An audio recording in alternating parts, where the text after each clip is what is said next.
पोलादपूर तालुक्यात शिवसेना शेकाप युतीचा दणदणीत विजय। पोलादपूर तालुक्यात झालेल्या स्थानिक स्वराज्य संस्थांच्या निवडणुकीत शिवसेना शेकाप युतीने वर्चस्व सिद्ध केलंय। आरोप प्रत्यारोपांनी गाजलेल्या या निवडणुकीत मतदारांनी आपला माणूस कामाचा माणूस या भूमिकेला पसंती दिली आहे। 58 कापडे बुद्रुक आणि 59 लोहारे जिल्हा परिषद गटातून शिवसेना शिंदे गटाचे उमेदवार विजयी झाले असून चारही पंचायत समिती गणांमध्ये शिवसेना शेकाप युतीचे उमेदवार निवडून आले आहेत। यामुळे पंचायत समितीत विरोधी पक्ष शिल्लक राहिलेला नाही।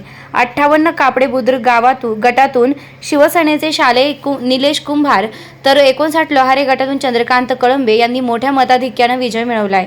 पंचायत समितीमध्ये माटवण गणातून शेकापच्या साक्षी कांबळेकर, कापडे बुद्रुक गणातून शिवसेनेचे अनिल दळवी, लोहारे गणातून अनिता भिलारे आणि कोतवाल गणातून अविनाश शिंदे विजयी झालेत।